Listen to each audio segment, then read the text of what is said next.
Y compris lorsqu'on parle de séries Marvel, tous les nouveaux projets du Marvel Cinematic Universe ont fini par être retardés et donc repoussés. Bref, aujourd'hui, le planning a entièrement changé, l'occasion pour nous de remettre les pendules à l'heure cette fois, non pas pour les films MCU mais bien pour les séries MCU, et oui, puisqu'avec la phase 4 de Marvel arrivent de nouvelles séries faisant partie à 100% de l'histoire, ce qui n'était pas le cas avant. Vous l'aurez compris, dans la suite de l'histoire, dans l'après Endgame et avec la phase 4, une série Loki ou WandaVision pour l'exemple sera aussi importante à suivre qu'un film de la phase 4, et ça, c'est très important. De quoi il s'agit, que souhaitent développer ces séries et quel est leur lien avec les nouveaux films Marvel, etc. etc. On parlera de tout ça et même de date de sortie, même si pour l'instant on n'est clairement pas à l'abri d'un autre changement de planning. En bref, c'est le genre de contenu que vous appréciez beaucoup et moi aussi, la deuxième exploration de type informatif pour la phase 4 qui servira de compas pour naviguer au mieux dans la suite du MCU. Installez-vous confortablement et sortez vos costumes de super-héros, je suis Hirosef et aujourd'hui on parle news, on parle information et annonce, bref, on parle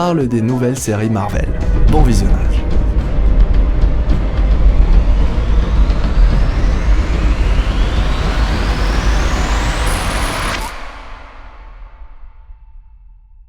C'est vrai, de nombreux films sont à venir quand on parle de la suite du MCU, même que Marvel semble préparer de très belles choses pour la suite, sauf que se concentrer seulement sur les nouveaux films, ce serait passer à côté de 8 projets, des séries canon au MCU pour la phase 4, sachant bien sûr que d'autres séries peuvent encore se joindre au planning. Ces dites séries seront elles aussi, comme les films, au cœur de la nouvelle saga, avec même des personnages principaux, présents à la fois dans les séries et dans les films, avec au total environ un projet MCU film ou série tous les 3 mois. De quoi préparer et comme il se doit, la suite de l'aventure. Et c'est sans grande surprise qu'on commence notre sélection de nouvelles séries Marvel Cinematic Universe avec Falcon and the Winter Soldier, disponible pour automne 2020. Un show autour de Sam et Bucky, soit un petit peu le duo qui devrait représenter l'héritage de Captain pour la phase 4. À l'heure où j'écris cette vidéo, un teaser est disponible avec les premières images qui annoncent de belles choses. On y voit par exemple l'apparition du Baron Zemo, de l'agent Ross et surtout d'un nouveau visage pour Captain America. En gros, Sam et Bucky, Falcon et le soldat de l'hiver auront affaire à une nouvelle version du Captain, cette fois sous les commandements de l'agent Ross, plus en accord avec ce qu'il attend d'un Captain. Le tout sachant que Zemo sera lui aussi de la partie, probablement de mèche avec Ross, mais qui sait, finalement il se pourrait bien que Zemo ait ses propres plans. On peut d'ailleurs voir que Sam s'entraîne à utiliser le bouclier du Captain dans le teaser et que ce même bouclier se retrouve plus tard chez le nouveau Captain America, et qui devront donc probablement le récupérer, soit le meilleur moyen de la part de Marvel de symboliser un combat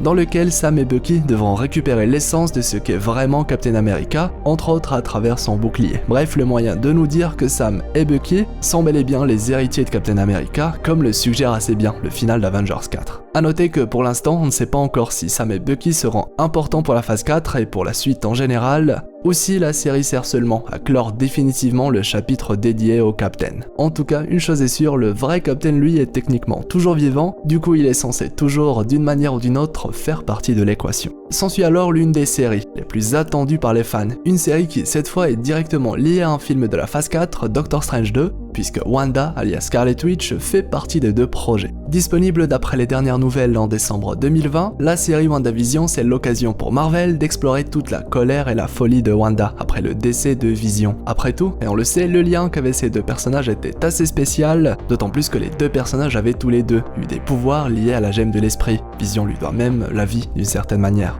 Et d'après les images du teaser de WandaVision, on a eu l'occasion de voir une sorte de réalité alternative, dans laquelle Vision est toujours en vie et surtout, dans laquelle, avec Wanda, ils ont fondé une famille. D'ailleurs, si vous êtes assez concentré durant le teaser, vous pouvez même voir les deux berceaux des enfants jumeaux de Wanda et Vision. Autrement, aucune autre information n'est partagée par le teaser, si ce n'est, on s'en doute, que ce scénario ou cette réalité, si vous voulez, soit le fruit des pouvoirs de Wanda elle-même. De quoi lier la série WandaVision avec ce que les fans de comics connaissent du personnage, puisque Wanda avait fait plus ou moins la même chose dans le fameux arc House of M. Pour l'instant, le vilain de la série, lui, reste dans l'ombre. Rien n'est encore communiqué le concernant, même si certains petits leaks pointent du doigt la présence de Nightmare ou même Mephisto dans la série, mais bien évidemment, rien n'est officiel. Comme précisé, cette série est intimement liée au film Doctor Strange 2. Et il se pourrait même que la série mette en avant un vilain sans pour autant qu'il y ait une confrontation directe entre Wanda et ce dernier. Ainsi, ce vilain qui nous aura été teasé dans la série WandaVision serait en réalité le grand vilain terrassé dans le deuxième opus de Doctor Strange. Une idée que j'aime beaucoup et qui, selon certaines sources, a de grandes chances de se confirmer. D'ailleurs, j'aimerais beaucoup avoir votre avis sur tout ça. Vient alors le printemps 2021, juste après les Éternels, la sortie d'une série dédiée entièrement à notre dieu de la malice préféré, j'ai nommé Loki. La série Loki, c'est un grand oui pour moi. Si vous êtes abonné à la chaîne, vous le savez très bien, puisqu'on a pas mal parlé du personnage, mais pas que, on a même expliqué en profondeur l'existence même de cette série, et du Loki alternatif qui s'illustrera en tant que son personnage principal. En résumé, avec la série Loki, on aura alors l'occasion de suivre le Loki d'une autre branche de réalité qui dans Endgame a réussi à s'échapper avec le Tesseract. En gros, il existe une branche de réalité dans laquelle Loki n'est pas mort des mains de Thanos et pour qui l'enchaînement d'événements a été, on l'imagine, très différent. Et bien évidemment, avant tout, il s'agit ici du moyen le plus simple pour Marvel de signer le retour de l'un des personnages de la saga les plus appréciés. D'après le peu d'informations qu'on possède, il semblerait que cette série souhaite se focaliser sur le voyage dans le temps en général, avec l'introduction dans le MCU de la Time Variance Authority, soit une sorte de police du temps contre qui Loki devra lutter. Une information qui nous vient du seul plan disponible pour la série, une image qui a servi à teaser très rapidement la série Loki, image dans laquelle on voit ce dernier vêtu d'un uniforme marqué des initiales de la Time Variance Authority.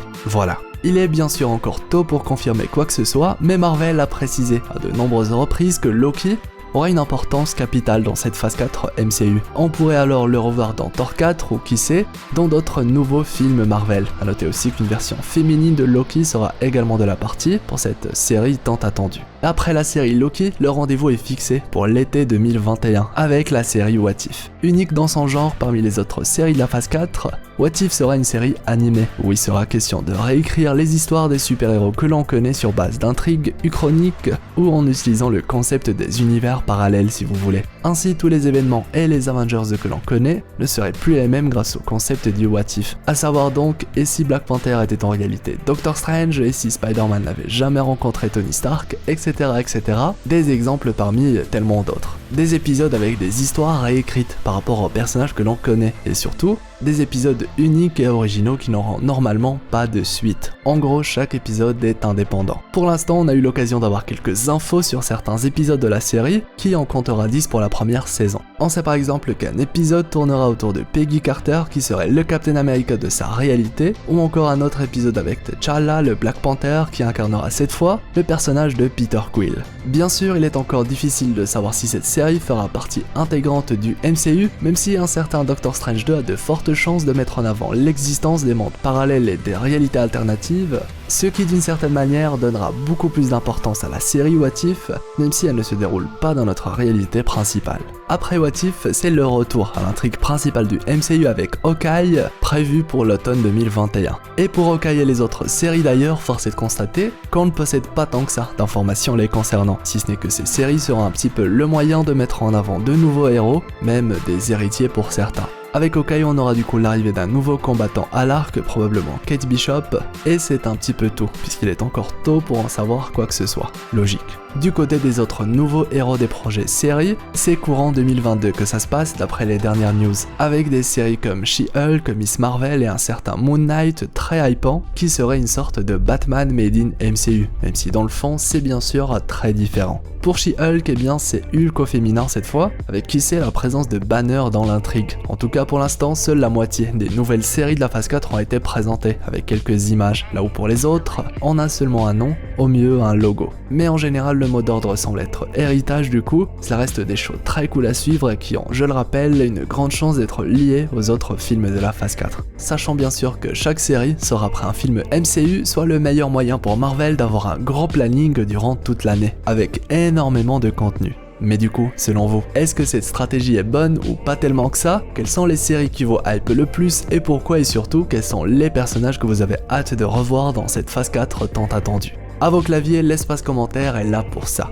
En tout cas, une chose est sûre et vous le savez, vous pouvez compter sur votre explorateur d'univers préféré pour vous tenir au courant si jamais de nouvelles informations finissent par tomber, que ce soit du côté des films ou des séries. Voilà. Si cette vidéo vous a plu, je compte sur vous pour le soutien avec le pouce en l'air, le fameux pouce bleu avec le gant de l'infini, ça m'aide énormément et récompense beaucoup le travail fourni. L'espace commentaire se fera quant à lui un plaisir de rassembler tous vos retours, idées, avis ou théories, etc. Et si c'est votre première fois sur la chaîne ou si ce n'est pas encore fait, abonnez-vous. Moi c'est Hiro et sur ma chaîne on parle de plein d'univers à travers des vidéos super cool. Et aussi n'oubliez pas d'activer la petite cloche, c'est vraiment super important si vous ne voulez rien rater. Ah oui, et si vous n'avez pas encore regardé la vidéo consacrée au nouveau film Marvel, les annotations de fin se feront un plaisir de vous y rediriger. Quant à moi je vous dis à la prochaine pour de nouvelles vidéos, c'était Hirosef l'explorateur d'univers, pour vous servir.